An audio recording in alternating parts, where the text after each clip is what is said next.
It's a distinct pleasure for me to introduce tonight's speaker, Ned Friedman. It turns out I've known Ned a very long time, a mere 40 years ago, when I was a very young and decidedly green assistant professor at Oberlin College. I had a young man named William Edward Friedman in my paleontology class. And in fact, Ned did a lot of the microscopy for his senior thesis in plant biology in my office. And so over the time that I knew him as an undergraduate, I really came to know him well as a very bright, affable, curious young person, just the kind of person that you hope will go into a career in science. Ned moved from Oberlin to the West Coast and got his PhD from Berkeley in 1986. Then did a short postdoctoral stint at the University of Arizona before starting his first professorial job at the University of Georgia. He was there for about 8 years and then migrated again halfway across the country at least to the University of Colorado, where he would spend the next 15 years. Now, during this time interval, from the time he started graduate school through his time at Colorado, Ned developed a very fine reputation for research on the anatomy and evolution and function of vascular plants. And in particular, Ned devoted a lot of time to studying what you might think of as the lost generation of plants. As some of you may know, unlike animals, plants have two distinct multicellular phases in their life cycles. One of them, the gametophyte phase, is much reduced in seed plants. In fact, the gametophyte phase develops within the tissues of its parent. That generation had not received a lot of study in modern times until Ned came along, and he showed beautifully just how much functional and evolutionary information was resident in both the male and female gametophytes of seed plants.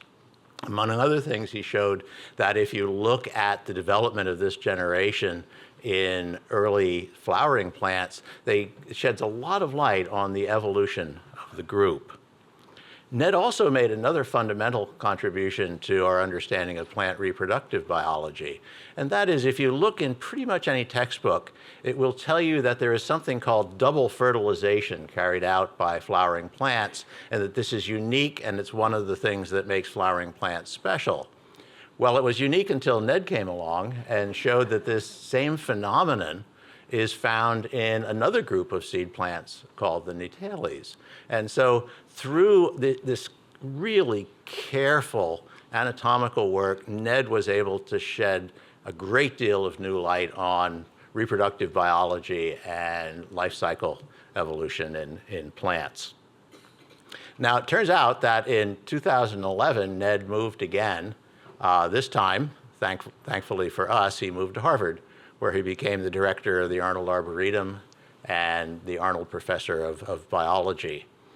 And I think it's fair to say that Ned has done a terrific job in strongly enhancing the research and educational mission of the Arboretum, while also growing in a wonderful way its mission as a Boston public park. And so the Arboretum, I think, has never been healthier than it is now.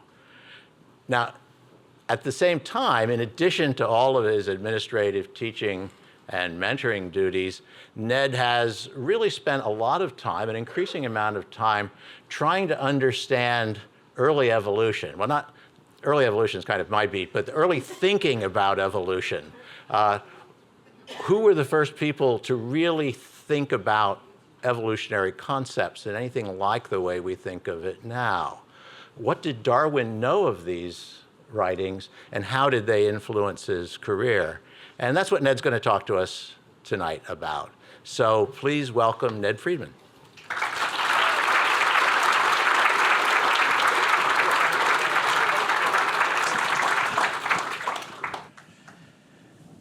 Thank you very much. It's wonderful to be here. It's a magnificent day out at the Arboretum, so I did sneak out to become inspired by biodiversity and then made my way over. As Andy alluded, this question is a pretty simple question, but fairly early in my career as an evolutionary biologist, I began to ponder where my discipline came from. And I'm going to tell you this has been a 30-year journey. It's all sort of on the side, but it's become rather a large obsession in my case. And it's led to me collecting, for example, I collect images of Charles Darwin in caricature from the 19th century, and I'm very interested in how that then affects societal reactions to evolution. This is a French drawing from the 1870s, actually in a political newspaper. So let's ask the question, who discovered evolution tonight, and see if we can come up with an answer that surprises you. So let's start first with what is evolution, and we'll keep it very simple. Of course, I'm in a department of organismic and evolutionary biology, so there's a lot to say about the topic. But for tonight, we're just going to say it's descent with modification over time, vast amounts of time. So back to Andy's areas that are very early in sort of unicellular life and all the way up to the present. And the way I look at it is these are my ancestors actually about 90 years ago. My grandfather is on the right, and my mother is actually standing on the top step. And as you can imagine, that we don't look identical, but we look pretty similar. But if we go back a few generations, I'll just show you what my ancestors looked like 400 million years ago. You'll notice that there are some similarities, the four limbs, very friendly looking, I would say. And we now know that this is what all of us sort of, in a sense, are descended from. And that's a little bit more descent with modification, but of course, 90 years versus 400 million, that gives you some time. Now, if I push it back to, let's just say, 650 million years ago, our ancestors are single cells. So a lot happened actually between 650 and 400. Frankly, it's been kind of quiet, I'd say, in the last 400 million years. I do look a lot like that little fish out of water. So these are my ancestors. Now, we're just going to go with that, just descent with modification. How did biodiversity arise? And that's the question I want to look into tonight. Who discovered evolution? And the standard answer, the one that I think you'll find in almost every textbook, or at least every impression among the public, is that this young boy, not at this point in his life, discovered evolution. This is Charles Darwin as a young boy, probably 9 or so years old in Shrewsbury. He was the son of a medical doctor and a grandson of a medical doctor. And so what did one do? One reached a certain age, one was sent off to medical school. And Charles Darwin was sent off to medical school in Edinburgh, which would have been the most eminent medical school, certainly in the world, or among them, where he very quickly discovered that he could not stand the sight of blood, and watching operations before anesthesia was available was a very, very unpleasant thing to do. So you'll notice that he became a college dropout, which is an important thing, I think, often in my classes with young people here at Harvard. I want to remind people that the path to a variety of interesting things in life does not have to be straight and narrow. Darwin told his father he just could not be in medical school and that he was dropping out. So plan B had to be arrived at, and plan B was, well, then we'll send you off to Cambridge University. There you would it's a little bit of a finishing, you'd do your classics, not too much science, and you would be eventually ordained a clergyman in the Church of England. And for those of you who enjoy Trollope, you can just picture sort of the scene. Trollope, you send the parson off to the country where butterfly collecting and plant presses really are the main activity, and you squeeze in those sermons on Sundays. And Darwin did not take his university life particularly seriously. He said in his autobiography, during the 3 years which I spent at Cambridge, my time was wasted as far as the academical studies were concerned, as completely as at Edinburgh and at school. And in fact, this is a wonderful cartoon some of his friends made of him riding a beetle with his bug net. He was always out collecting insects and shooting birds. And I mean, he loved natural history. And that just meant not in the classroom. That meant getting out there. And as you can see, it says, "Go it, Charlie."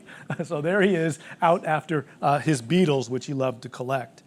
Now, in 1831, he is graduated from the university, and his father now thinks it's time to get a job. And Darwin assumed he would have to get one. He hadn't thought particularly hard about it. He was born in a wealthy family. But an amazing opportunity came up through a number of things that I won't go into, but they're well known. He was invited to be the captain of a very famous boat now, a captain's companion and a person who would know a lot about natural history on the HMS Beagle. This was a surveying ship that was going to be sent in 1831 really to South America to do all kinds of surveys for British merchants so that you knew where things were deep, where they weren't. All these charts were going to be created for the Hydrological Commission to be sent so that people could get from point A to point B. His father relented. Initially, his father said, no, this is absolutely out of the question. But there's a great story. His father said to Charles, if you can convince your uncle to think that this is not crazy stuff, I will relent. And off Charles went to his uncle, who said, I can't see why not. And everything turned on that one little incident. But what happened is he left this very unbiodiverse island. You're thinking about the United Kingdom and England. There's some biodiversity there, obviously, but a minuscule portion of the world's biodiversity can be found there. And on the voyage of the Beagle, he would be exposed to the tropics, to the tip of South America, to the most diverse environments. So you can imagine that for a person who was who had a great interest in natural history, this was eye-opening. The insects, the fossils that he actually got to dig up and encounter in South America. And 5 years later, he returns from the voyage of the Beagle, where he settles into London, where he plans to write up a lot of his findings for essentially various societies, because a lot of these are new discoveries of species, and there are all kinds of things that he's learned. He also opens up a private notebook. And in 1837, within the year of his return, we know that Charles Darwin has begun to ask the simple question, where did all of this biodiversity come from? And the answer, he said, in 1837, is it is evolved. And what you're seeing here is a genealogy. You can think of your own family tree. One is a common ancestor of some hypothetical group of organisms. Over here is another group that's less closely related than B and C are to each other. It's a more distant thing. And he says, I think. So he says, this is how biodiversity, you descend, you change, you go off into different parts of the biological world, and that's what creates biodiversity. And this is really what we're talking about. Right? And our primate cousins. That's what he saw in that diagram that he had put into one of his private notebooks. Now, we know that within the next year, knowing that the world was evolved, he understood something very profound about how evolution worked. And as he wrote, he said, in October 1838, being well prepared to appreciate the struggle for existence, it at once struck me that favorable variations would tend to be preserved and unfavorable ones to be destroyed. The results of this would be the formation of a new species. This is, in fact, natural selection. The world is very competitive. It is Malthusian. And of course, what did Charles Darwin read not long before he came up with this idea? He read Malthus on population. He took Malthus on population with humans and he put it into the world. And he said it was a harsh world, a world where most are born and most of them die. Only the few survive, and they would have to be the ones best adapted to their environment. This is survival of the fittest. Now that's 1838. Now Darwin is in a mode of reading every bit of natural history he can. He's going to get married in this next few years. He's going to move out to Down, but he doesn't have to work for a living. He literally has enough money that his profession is natural historian, and he can do what he wishes. Now, most people with that kind of money might actually do very little. He doesn't have to do anything. But Darwin worked harder than anyone else could have worked on the questions of what accounts for the world of biodiversity. By 1842, we know that he penned his first essay on evolution and the principle of natural selection. It was not published in his lifetime, but was finally published in 1909, long after he died. And you can see conclusion. Such are my reasons for believing the specific forms are not immutable, that they change. And he's reasoned this out. Now you might think, well, he's on the precipice of announcing that he figured out that this world is evolved, and he knows that how it evolves is through a principle of natural selection, that the fit survive and those that are less well adapted are culled from the population. No, he wasn't ready. He was a man who thought he really had to understand every manifestation of his ideas. In any possible way, he had to challenge. Is evolution true? If it is, then it must explain certain broader sets of facts. So he spent the next 8 years actually working on barnacles and cutting his teeth as a practicing expert on a taxonomic group. And here are some of the wonderful volumes with the illustrations of the Cirripedia, the barnacle phase. There's a wonderful story of his children and one of his sons going over to a neighbor's house during this time. It was actually Sir John Lubbock, who became a very important person in English history, the Monuments Act, but he was also a natural historian. And one of Charles's sons asking his friend at the neighbor's house, "So where does your father study his barnacles?" It just seemed that this must be what every father does. One sits at microscopes and looks at barnacles. Well, he comes out of the barnacle phase, and he's finally convinced by his closest friends, whom he has shared insights into his thinking, to start writing the book on evolution. And he begins in 1856, and he continues writing, and this is a massive book. It was not published in his lifetime, and I'll tell you why. Same time Darwin's thinking about evolution and writing a book, there's another Englishman who grew up right on the Welsh border, who's away in the Malay archipelago. And his name is Alfred Russel Wallace. He spent 8 years in the Malay archipelago. He had set off on these journeys. This was the second major journey. The other one was to the Amazon to essentially solve what he called the species question. Where did all of this stuff come from?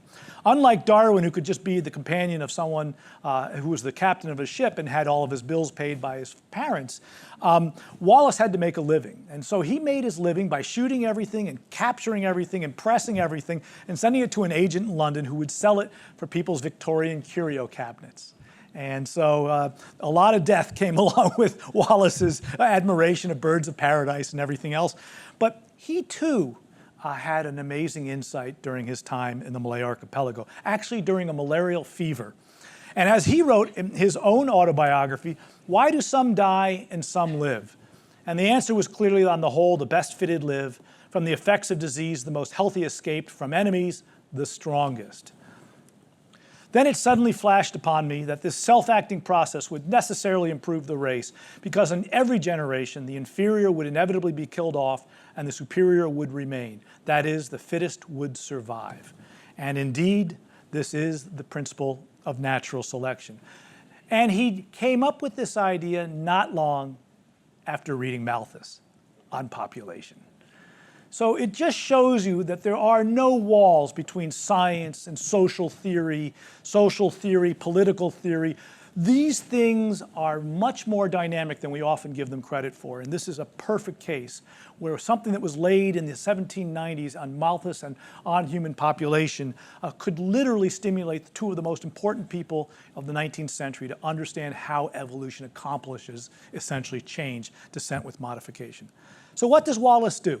Well, he's not feeling so well. He's in the middle of nowhere and he's got malaria, but he sits down, he writes out a manuscript and he says, I'm going to send this over to England. I'll figure out if someone can put it in a journal on my behalf, but I think I've got a pretty good idea. So he sends it off to England, and who does he send? He doesn't really know a lot of people in the power structure because he's outside of it. So he thinks, well, there's this fellow by the name of, Charles Darwin, and I will send it to him. And so he does. And in 1858, as Darwin is writing his big book on evolution and natural selection, having thought about this whole question for 20 plus years but published nothing, he gets a manuscript from Alfred Russel Wallace on the very essence of what he's been doing for 20 years. As he wrote, I never saw a more striking coincidence. If Wallace had my manuscript sketch written out in 1842, the one I showed you earlier, he could not have made a better short abstract. So all my originality, whatever it may amount to, will be smashed. Can you imagine 20 years of labor, of examining your idea, understanding it is the key to life, understanding it. And now you're holding it as a gentleman, you must now transmit this document to a journal for publication. Well, interestingly enough, that week this isn't the worst thing that happens to Charles Darwin. That very same week, what we have is scarlet fever running through the village of Down. As he writes to his good friend Joseph Hooker, the director of Royal Botanic Gardens, Kew, "You will, and so will Mrs. Hooker, be most sorry for us when you hear that poor baby died yesterday evening. I hope to God that he did not suffer so much as he appeared. He became quite suddenly worse. It was scarlet fever. It was the most blessed relief to see his poor little innocent face resume its sweet expression in the sleep of death. Thank God he will never suffer more in this world." And that was the third child that Charles Darwin had to bury. He had an 11-year-old daughter, Annie, that he also, and if you go to the village of Down to the church, you will see Charles Darwin, his namesake at the age of 2, who died of scarlet fever. Well, what happened is actually one of the most interesting sort of episodes in the history of science. The power structure that sort of existed made a set of decisions. One of them was Joseph Hooker over at Kew, and the other is Charles Lyell, the great geologist. And they had realized that Darwin had made them aware of Wallace's manuscript for potential transmission for publication. But they decided, since they knew that Darwin had thought of natural selection as a mechanism and had done that many years ago, that they would arrange for a special meeting of the Linnaean Society in which Wallace's paper would be read, but also extracts from Charles Darwin's that would establish Darwin's temporal priority while giving both of them credit. And in fact, in the summer of 1858, on the tendency of species to form varieties and on the perpetuation of varieties and species by natural means of selection was read. Darwin was not there. Wallace didn't even know it was happening. He's in the Malay Archipelago. Decisions were being made on his behalf. And here you can see an extract from the unpublished work on species. This is from his essays in the 1840s. They had a fair hand copy that established that this idea existed in that time frame. They also had something connected to Harvard. Charles Darwin had confessed to Asa Gray, the great botanist here at Harvard and former Fisher professor, that he was an evolutionist, and this is why. And they had a fair hand copy made of this letter, again establishing the date of 1857. And then you have Wallace's 1858 manuscript, which was intended for publication, and these were all published in 1858. So what does Darwin do now? He's had this little set of bits and pieces, but he's got this gargantuan manuscript with 1,000 citations. It's got details. I've read it. It is unreadable. It is. It's a tough read. So he abandons his big book and he sits down to write a short abstract of his ideas. He goes, I'm going to just scrunch this thing down, and in a matter of 8 or 9 months, he's going to go from start to finish. It's going to be intense, and he is going to write with passion, and he's going to take all of his ideas from the last 22 years and turn it into an abstract. Now, when we talk about abstracts in the sciences now, we think about a paragraph, right, at the front of a paper that we then publish that might be 15 pages long. Let me show you what Darwin's abstract looks like. This is it. It's on the origin of species. It's about 500 pages. This is the short version of his ideas. Now, one of the great things about this is it was written quickly. He didn't go into all of the minutiae. He really was able to focus on the big facts, the big things that were going to convince the world that evolution was an explanation of life.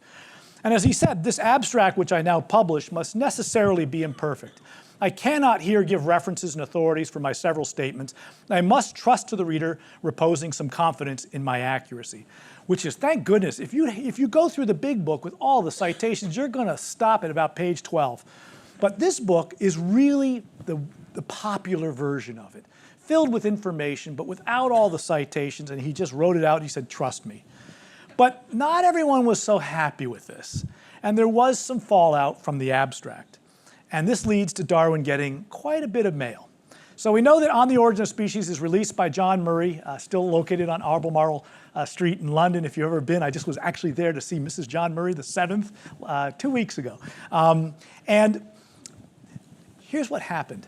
Some people started writing Charles Darwin saying, you know, I know some people like over here in France that talked about evolution and natural selection long before your book that's getting all this attention. So here's Darwin writing to Hooker. He says, I'm surprised that Duquesne should say it was the same as mine, natural selection. Naudin, this natural historian, gives artificial selection as well as a score of English writers, but I cannot find one word like the struggle for existence and natural selection. So someone's a little irate. We don't have the letter to Darwin, but we know what it said. It said, you didn't mention, and this is back when England and France were a little bit edgy about who got credit for things. Well, here's Charles Naudin. He was a very eminent breeder and hybridizer. And this is a paper, Philosophical Considerations on Species and Varieties. It is a paper about evolution and the fact that the world has evolved. As Naudin wrote in 1852, we do not believe that nature has proceeded to form its species in a manner that we ourselves use to create varieties, meaning through domestication and gardening. Rather, it's nature's process that we have applied to our practices. What nature already is doing, that's how we create agricultural end products. That's how we create all kinds of things, animals and plants. We're just borrowing nature's process of choosing. But he doesn't have any of the Malthusian language in there. He doesn't have the concepts of the extreme sort of cuts that have to be made. But he does have quite a lot of insight. To start a new lineage, we choose among the large number of individuals those that seem to deviate from the specific type in ways that suit us. And with a rational selection and follow up the products obtained, we do, after an undetermined number of generations, create artificial varieties or species that meet more or less the ideal type that we were aiming for. With a relatively small number of primordial kinds, nature successively gave birth to all the plant and animal species that inhabit the globe. That's evolution. Did Charles Darwin know about Charles Naudin? Of course. I mean, he read everything. Did he know about this paper? Of course. Naudin in this paper shows that there's a lot of variation out there, the raw materials for selection, that artificial selection actually is artificial because it's only borrowing what nature's already doing in an evolutionary sense, and we're just guiding it towards what we want. He knew about deep time and the fossil record, and that the early fossil record had simpler organisms, and that later on you have more complex organisms, which is consistent with evolution. And he actually thought that the classification of life should be genealogical, just like in Darwin's little thing. It's a branching diagram, and he wrote that. Now, a few weeks later, he gets a letter from Baden-Powell, a very eminent professor of geometry at Oxford University. We don't have the letter, but Darwin writes him back, and we know what's in the letter. Darwin writes to Powell, "My health was so poor whilst I wrote the book that I attempted no history of the subject, nor do I think I was bound to do so. The only novelty in my work is the attempt to explain how species become modified, and to a certain extent how the theory of descent explains certain large classes of facts." And this is where he's pretty bold here. "And in these respects, I received no assistance from my predecessors." Well, that's complicated. He's writing history now. It would appear he might be at the center of history, a little bit complicated. The task, as he goes on to say, would not have been a little difficult and belongs rather to the historian of science, to me, and that's absolutely true. But let me show you Baden-Powell's book, because what Baden-Powell says is, yeah, you're getting a lot of attention for this origin book, but I wrote a book about evolution in the mid-1850s, and it's a very important book about evolution. It's called Essays on the Spirit of the Inductive Philosophy, the Unity of Worlds, and the Philosophy of Creation. This is evolution. And if you look at the first edition, I love this book. He's a clergyman. He's in the Church of England because he's a professor at Oxford. So he studied in world theology. And what you have is the globe on top of an elephant, on top of a tortoise with a question mark. And this is from the Hindu creation story. So he was well aware of other creation mythology. He didn't choose anything other than this one, but because it had the organisms in it, it's quite wonderful. So that is what sits on the title on the cover of a book about evolution by Baden-Powell on the philosophy of creation. And Darwin goes on to say, "I most fully agree that your work," meaning Baden-Powell wanted to know why he wasn't mentioned in Origin, "must have had a great effect with philosophical minds in removing prejudices on the subject. I have had to make by letter the same acknowledgement to the author as I believe of the Vestiges." Stay tuned for a second. Vestiges now turns out to be the third letter he's gotten about his book. So I will tell you, and Baden-Powell's book is eminently readable. It's a fascinating read. The fossil record he knew was good and consistent with descent with modification. He actually began to understand that embryology, if you could modify the way an embryo develops into an adult, over time, those changes in embryology would actually give rise to new species. We now think of that discipline as evo-devo, or evolutionary developmental biology. He was not the first. And he was resolute that there could be no miraculous explanations in the natural world, which led to a lot of trouble with the Church of England, where he was in fact going to be tried and excommunicated for heresy until he conveniently died in 1860. So what is Vestiges and who is the author of Vestiges? Well, it was an anonymously written book. In the 1844 it first appears. It goes through 11 editions before Origin. It is the best-selling book on evolution in the 19th century until after Darwin dies and Origin catches up. And everyone wondered who wrote it. Darwin was correct in his suspicions, as were some others, but it actually wasn't a natural historian. It was an Edinburgh, Scottish publisher, and his name was Robert Chambers. He had accumulated wealth, and he was so afraid of putting his name on this book because he would end up losing all of his publishing firm and it would be boycotted, that he never admitted to it. It was only after he died that it was finally revealed. But the first step was an advance from the simplest forms of being to the next more complicated, and this through the medium of the ordinary process of generation. And in fact, this is the person who first comes up with the evolutionary developmental biology idea that if you modify how you go from a zygote along the way, you make changes early on, you can have very big changes in the adult. And that, in fact, is part of what we now study quite a bit in my department. He also knew about the fossil record, but he actually understood that embryology was going to be key to understanding how evolution works. And that was articulated in 1844. Amazing insights. Darwin gets another letter from Herbert Spencer, a well-known philosopher, February 2nd. We're only a couple of months out from publication, so it's been a busy month or two. I was so much out of health, Darwin says, and this is a standard Victorian saw. This is not, he wasn't necessarily feeling great. He had some digestive issues, but you just sort of said this to sort of put people off. It's a strategy. So I grudged every hour of labor and therefore gave no sort of history of progress of opinion. I have now written a preface, he's gotten tired of these letters, in which I give a very brief sketch and have with much pleasure alluded to your excellent essay on evolution. And in fact, as early as 1852, Herbert Spencer had been writing about evolution more as a philosopher and an anti-creationist. He really took it to the creationists. And if you ever read some of these articles in these newspapers, these liberal newspapers, they just devastate creationists. He's like, show me the data. And it's like, did species just sprinkle out of the sky? Did they come up out of the ground? Did a few viscera and limbs come together? It's all in these articles. It's brilliant, brilliant stuff. And he went on to publish these articles, and they were very important, certainly in shaping public opinion. Darwin has given up. He's decided he's got to stop getting these letters. So he's going to create a small preface to On the Origin of Species, and it's going to have what he calls his history of the discipline. He's going to write the history of his own discipline that he is at the center of. Bad idea. All right? We can all accept that he's probably not going to get it quite right. So what he does is he sits down and he sort of writes all the people he can think of and remember very quickly. We actually think he may have written it as early as the 1855, 56, but there are some things that are missing in the archives that don't allow us to know that. Now, the second edition of Origin's been published in England. First edition sold out immediately. The problem is they did a big print run and they're not ready to print the third edition. American edition has gone through three printings by now. Appleton Press, the American publisher that did most of the evolution, is already knocked off, but they've got some backstock. So where's the next version of Origin coming out? It turns out it's being translated as we speak, so to speak, in Germany by Heinrich Braun, a natural historian. And so Darwin says, hey, why don't you slip this little preface in the German edition? So Darwin, the first history of evolutionary thought appears in the German language in the spring of 1860. I'm not much acquainted with German authors as I read German very slowly. Therefore, I do not know whether any Germans have advocated similar views with mine. If they have, would you do me the favor to insert a footnote to the preface? I would call that less than ambitious if you want to count him as an historian, right? He's being a little casual. But here it is. This is, in fact, the first articulation that the discipline has a history that predates On the Origin of Species.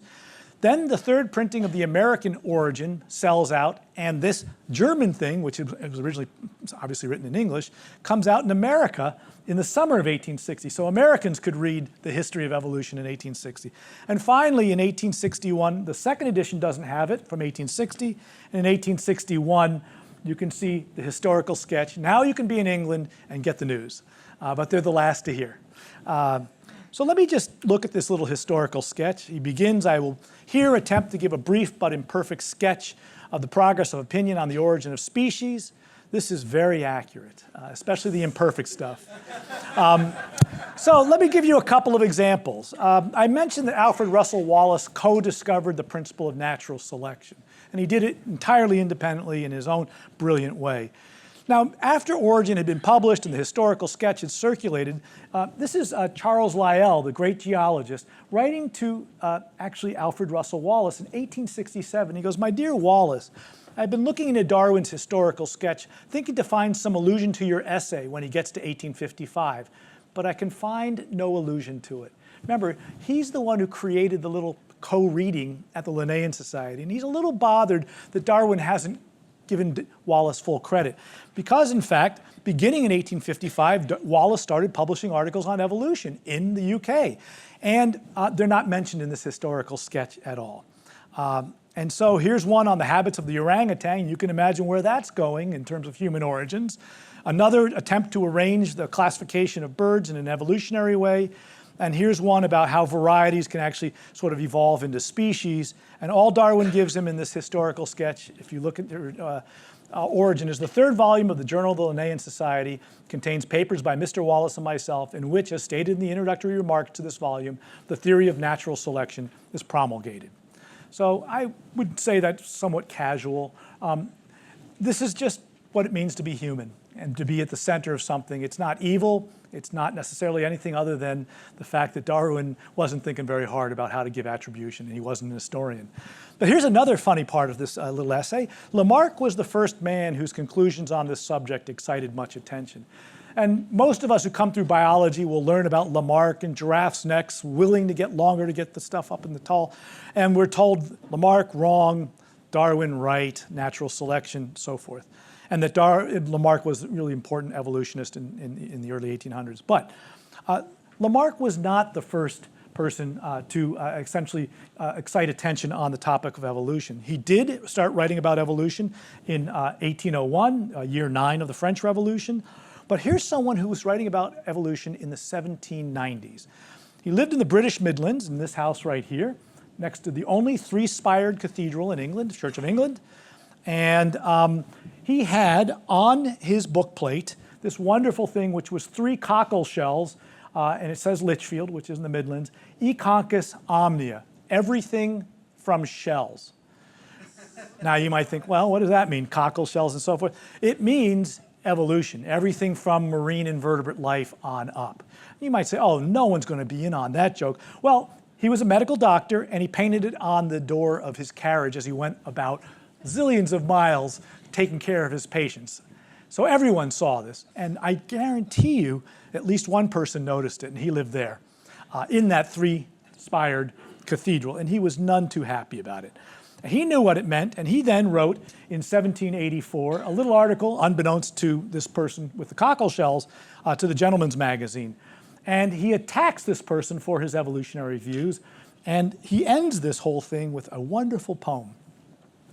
He too renounces his creator and forms all sense from senseless matter, makes men start up from dead fish bones as old Deucalion did from stones. Great wizard he, by magic spells, can build a world of cockle shells, and all things frame while eyelid twinkles from lobsters, crabs, and periwinkles.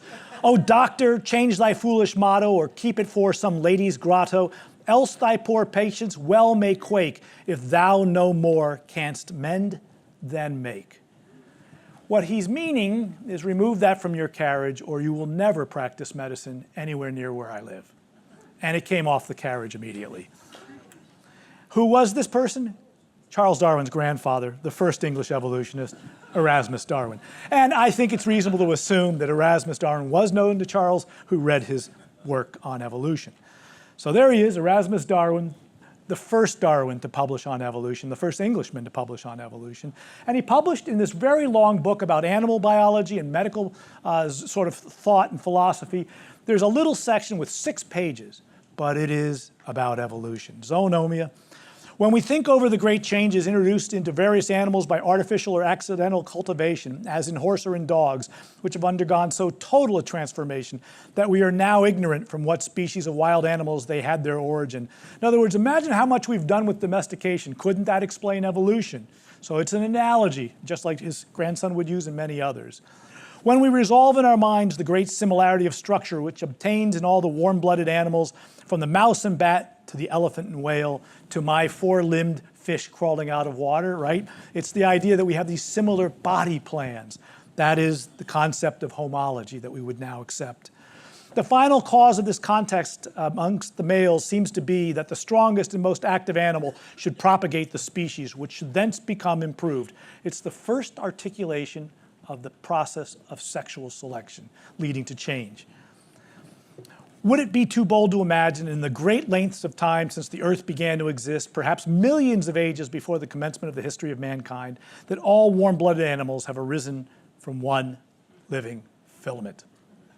Pretty impressive stuff, but it's just 6 pages. Deep time, common origin of all life. And there you have it. Darwin, in his autobiography, I would say rather, not credibly, says, I had previously read the Zoonomy of my grandfather, in which similar views are maintained, but without producing any effect on me. Well, I don't buy it. Janet Brown will tell you exactly the same thing. Baloney. It had to have had some effect. All right. So we know that Charles Darwin wasn't the first evolutionist, and I'm going to come back to how many there were before Darwin, and he never said he was. But we often really don't appreciate the context of Darwin because we tend to write everyone out of the history except the sort of ones that make for a good story. Lamarck, French, wrong. Darwin, English, right. All right, that's a simplified version, but that's what introductory biology students really have been getting for 100 years. But let's ask the question, was Darwin were Darwin and Wallace the first to actually publish on the principle of natural selection? And we now know, as Darwin came to appreciate, that he wasn't, and nor was Wallace. And it's interesting because in 1860, someone who'd published a principle of natural selection got very irritated at Charles Darwin. And what this person did is he wrote a letter to the Gardener's Chronicle, which was a newspaper on gardening and domestication and all kinds of other things, and said, hey, what about me? And Darwin writes to Lyell, in last Saturday Gardener's Chronicle, Mr. Patrick Matthews published his long extract from his work in 1831, in which he briefly but completely anticipates the theory of natural selection. It is certainly, I think, a complete but not developed anticipation. Fair enough. How many of you had heard of Patrick Matthew before now? All right, so there you go. History has not been good to Patrick Matthew. The question is that right? There it is. This is what he wrote to the Gardener's Chronicle on his Nature's Law of Selection.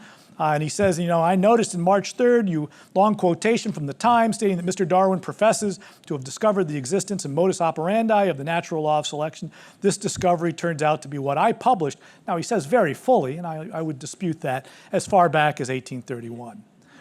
What does Darwin do? What can you do? The book is a sensation. So he just writes a letter to the Gardener's Chronicle and says, I freely acknowledge that Mr. Matthew has anticipated by many years the explanation which I have offered on the origin of species under the name of natural selection. I can do no more than offer my apologies to Mr. Matthew for my entire ignorance of his publication. But I've told you, he read everything. How could he miss this? Well, let's see what Matthew said. As nature in all their modifications of life has a power of increase far beyond what is needed to supply the place of what falls by time's decay, Malthus, those individuals who possess not the requisite strength, swiftness, hardihood, or cunning fall prematurely without reproducing, their place being occupied by the more perfect of their own kind, who are pressing on the limited resources that nature offers. As the field of existence is limited and preoccupied, it is only the hardier, more robust, better suited to circumstance individuals who are able to struggle forward to maturity, those inhabiting only the situations to which they have superior adaptation and greater power of occupancy than any other kind. The lesser are all destroyed. This is a very clear principle of natural selection. It's not a close call like Naudin, who said that we pick things. This is about Malthusian world of biodiversity. From the unremitting operation of this law, the breed gradually acquiring the very best possible adaptation to these to its condition which it is susceptible of, and when alteration of circumstance, the environment changes, thus changing the character to suit these as far as its nature is susceptible of change. So again, over time, things can get warmer, colder, drier, whatever. This process will self-regulate and create new species. Where did he publish it? Here's the book. Matthew on naval timber and arboriculture. It's a book about how to grow trees, chop them up, and sell them to the Navy, which was a good business. He owned the largest land holdings in Scotland of trees, of arboriculture, and the book shows you not only how to grow the trees for the various parts of the ship, but how to cut them and where they show up in the ship. And then mostly buried in a very odd appendix is the principle of natural selection. Darwin did not read a book on naval timber and arboriculture. But nevertheless, he became aware of it, and he freely said, there it is. But not well developed, I guarantee you. It seems a little strange that if you really thought you'd done something great, you'd put it there. Well, Darwin would in the 1860s come to know about another principle of natural selection that was published in 1818. It's a set of essays by an American colonist from British times, who then goes back to Edinburgh for medical school and stays in London, William Charles Wells. And he actually had this idea, not for species changing from one into the other, but that human disease resistance might be locally adapted. And this was sort of inspired by the fact that populations around the globe were moving, and oftentimes when populations left one continent for another, they did not fare well against diseases that might have been found not in their home range. And so he writes of the accidental varieties of man which would occur among the first few and scattered inhabitants of the middle regions of Africa. Someone would be better fitted than the others to bear the diseases of the country. This race would consequently multiply while the others would decrease. That's natural selection for disease resistance. But it's not natural selection like Matthew and others for one species becoming another. Now, Darwin did not know it, so Darwin put this in his historical sketch. And basically, this is just within humans. The final one is less known, and actually we've only sort of started dealing with it in the last couple of decades. And it's actually a wonderful story. It's this James Hutton, who was a very important Edinburgh geologist, part of the Scottish Enlightenment, really a man who understood the earth was old. But he also sired a child out of marriage fairly early on, and his parents thought maybe Edinburgh was a little too fast for him, and so they sent him out to the country estates, where he did a lot of agricultural management on the family land. So again, he's coming into contact with agriculture, domestication, all of these things that then end up really feeding the evolutionary mind. And as he writes, because he knows the world is old and he knows that climates change, he's read the rocks, those which depart most from the best adapted constitution will be most liable to perish, while those which most approach to the best constitution for the present circumstances will be best adapted to continue in preserving themselves and multiplying the individuals of their race. That is, in fact, natural selection. And importantly, he said the same principle of variation must influence every species of plant, whether growing in a forest or a meadow. And that is within species. He didn't even conceive of the idea that species A could change into B, C, or D. But he knew that the earth was old, and he saw natural selection as a self-regulating and modulating mechanism where as environments changed, species became selected to be better fit for those environments as they change. But you always stayed within a single groove. Nevertheless, he's the only one before Malthus to have this idea. All right, that's pre-Malthus. So he knew about variability because he worked in agricultural contexts. He knew about this concept of natural selection allowing, as environments change, the organisms to track. And he didn't believe that natural selection leads to new species, but he certainly knew the earth was old and had changed. Now, again, the thing is, you don't want to read too much into everything, but we can go back to the ancients and to Lucretius, one of my favorite ancient texts on the nature of things, and you will find something sounding very much like natural selection. For time doth change the nature of the world, one state of things must pass into another. Nothing remains the same, all things move on. All things does nature turn, transform, and change. One thing decays, grows faint and weak with age. Another grows and is despised no more.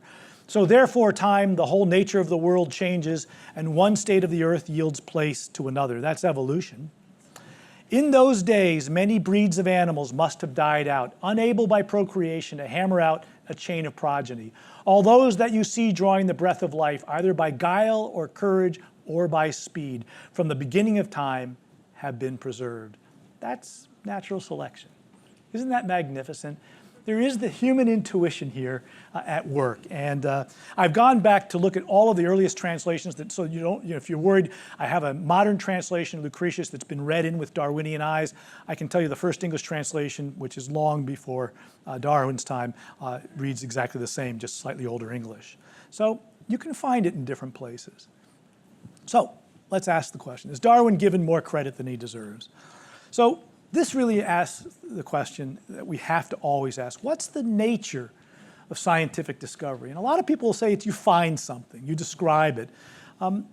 That's a kind of a discovery, but I think it's a much deeper set of issues.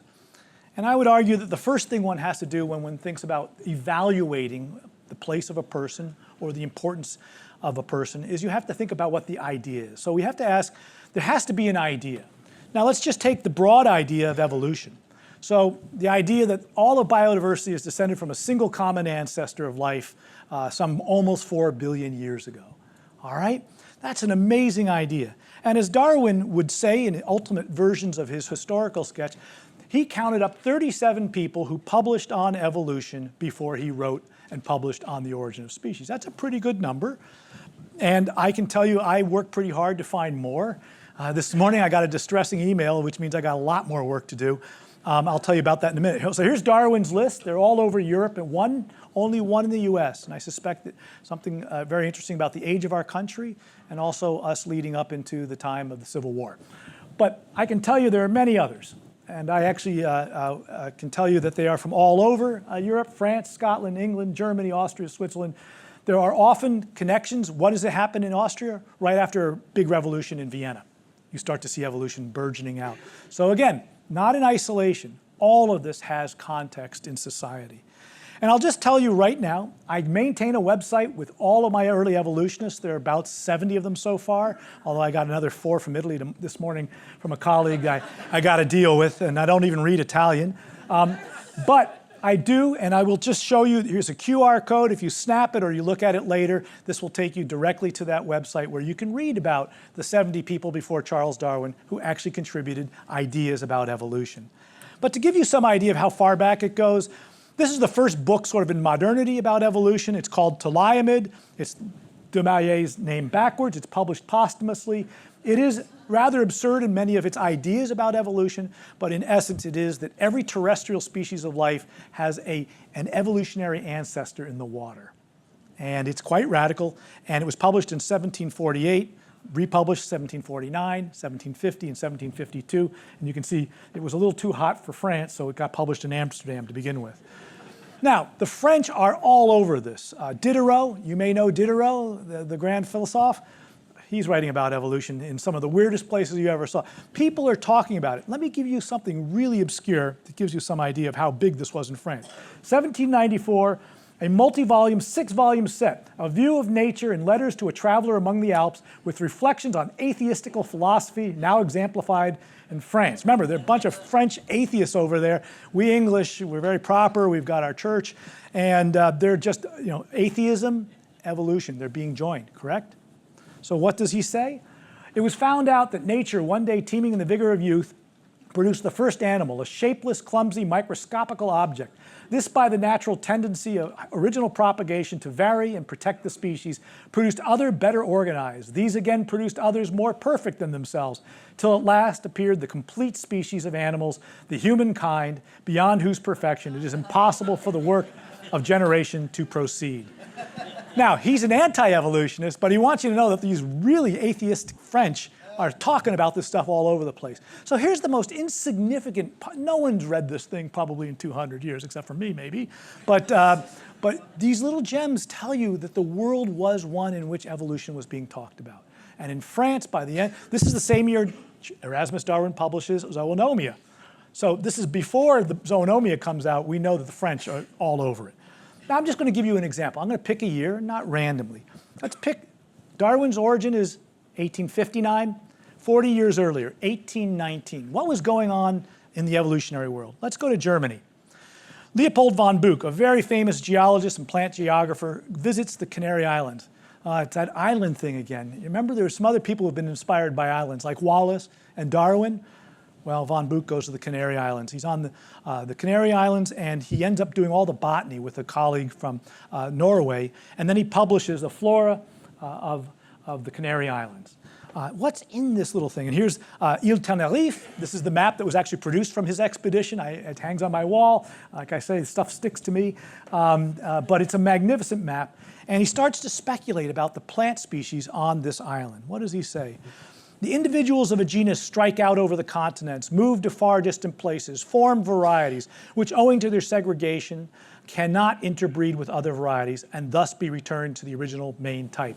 They speciate, and then they're reproductively isolated. Phenomenal. Finally, these varieties become constant and turn into separate species. Later, they may again reach the range of other varieties which have changed in a like manner, and the two will now no longer cross as they behave as two very different species. And he saw all of this on the Canary Islands, and he understood where did the flora of the Canary Islands come from?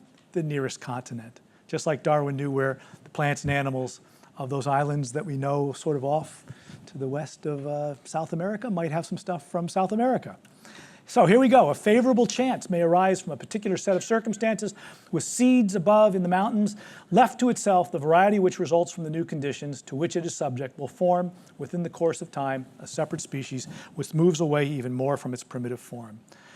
And he knew that this geographic speciation, basically you move away and then you become reproductively isolated, explained how evolution worked. He also understood that you've populated islands from the flora of your nearest continent, which is exactly what Darwin would find in the Galapagos. And the environmental changes that were essentially present on these islands as species encountered new environments were essentially getting the species to change. That's Lamarck, that's not natural selection, he didn't have a mechanism. Now here's the same year, in France, Leçons de Flore, Jean-Louis Marie Poiret, a clergyman, but a very good natural historian. He writes a book on lessons on plants, course complete of botany, and so forth and so on. Magnificent book. There has never been an article written about Poiret. I will be working on that now in the coming year. Imagine this.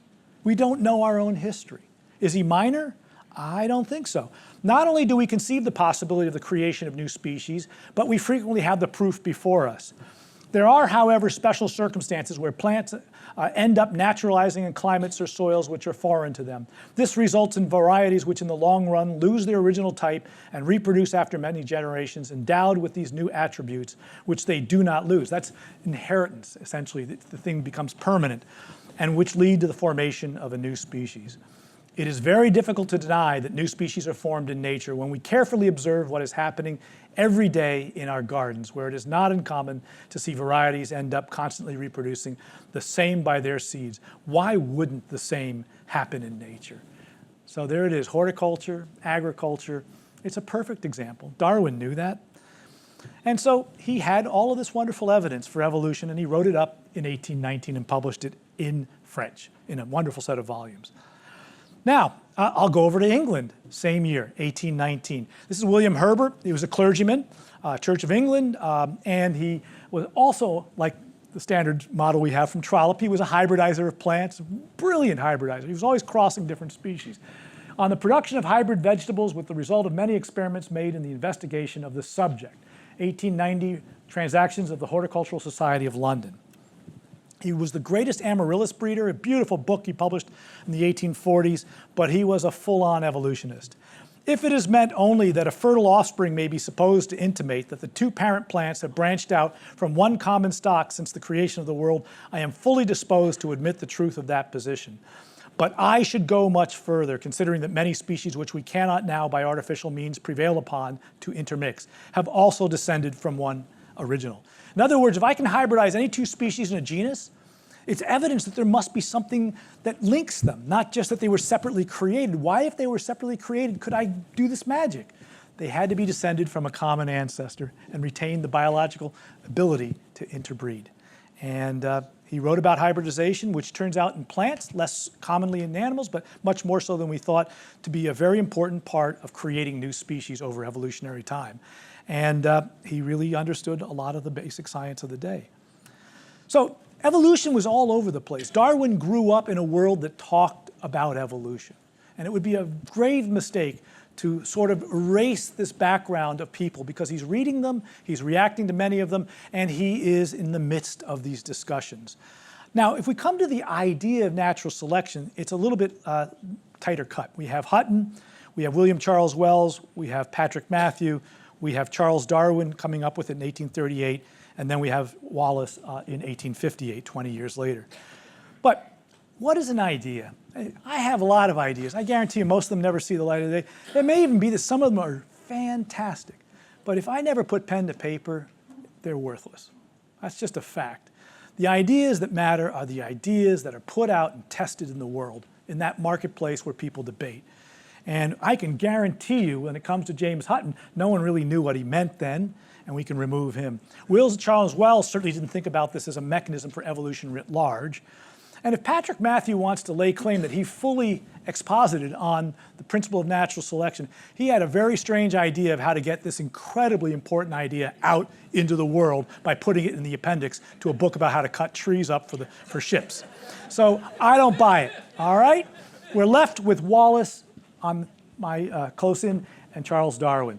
They both knew. Wallace, every bit as much as Charles Darwin, knew when he figured this out, it was the key to the universe, nothing less. And that's why he wrote it up immediately, that's why he sent it to Charles Darwin, and that's why he wanted it out there to be debated among people who debate ideas. So the ability to convince others becomes really important. You have to share it, and now we come to the final arbiter. So you've got this idea, you've written a paper, and you've sent it, and it's been read at the Linnaean Society and published in the Proceedings. But now, that's going to be just a little set of papers. Is that going to change the world? I would argue no. Does that mean we wouldn't have gotten there eventually? No, I think we probably would have. But you actually have to go out there and promote the ideas. You have to write about them. You have to use your connections. There is a process in science that's very important. And only Darwin went about writing the abstract. This isn't about natural selection. This is about how evolution explains everything, and that natural selection explains how it works. And when you look at this abstract and he starts by taking you to the familiar, the things in your own garden, the domesticated plants that we eat, the domesticated animals. And he says, if you can at least imagine summing this up over hundreds or thousands of years, what could happen over millions? And then he takes us out to variation in nature, and he gives us example after example. He talks about the Malthusian principle that there is so much that dies, that it's the cut of the 1% that ever makes it. We don't see commonly birds dying. Trust me, they die all the time, and they die at alarming rates. And then he goes on to show his idea of natural selection. The laws of variation, the raw materials you need to actually have selection. He goes into them. And then, quite honestly, he says, well, I think I've got a great set of ideas, but what are some of the challenges to really making you believe in evolution? Let me describe them. And then instinct, the mind is evolved. He's pushed this already to the mind. Hybridism, how can hybridism explain evolution and change? He goes into the geological record in 2 chapters. And then he says, I can use evolution to explain how organisms are scattered across the earth. Their diversity has pattern, and it's come over time in migration and change of climate and environment. And then he goes to embryology, which was really important, and then he recapitulates, all in about 490 pages. It's magnificent. And it is the book that convinces the world that we are an evolved world. And I'll leave it to Alfred Russel Wallace to tell you exactly how he felt about this arrangement. Mr. Darwin has created a new science and a new philosophy, and I believe that never has such a complete illustration of a new branch of human knowledge been due to the labors and researches of a single man. Never have such vast masses of widely scattered and hitherto utterly disconnected facts been combined into a system and brought to bear upon the establishment of such a grand and new and simple philosophy. I do not know how or to whom to express fully my admiration of Darwin's book. I do honestly believe that with however much patience I had worked up and experimented on the subject, I could never have approached the completeness of his book. Its vast accumulation of evidence, its overwhelming argument, and its admirable tone and spirit, I really feel thankful that it has not been left to me to give the theory to the public. As to the theory, he said to Charles Darwin, of natural selection itself, I shall always maintain it to be actually yours and yours only. My paper would never have convinced anybody or been noticed as more than an ingenious speculation, whereas your book has revolutionized the study of natural history. 2 things we can learn from Wallace's words. The first is he was an extraordinarily generous, wonderful, warm person who was as generous as anyone could be in giving Darwin this kind of credit. But take nothing away from Wallace. He is the co-discoverer, but he didn't write the book that convinced the world. So who discovered evolution? Charles Darwin in a sense, but he was the world's 70th evolutionist.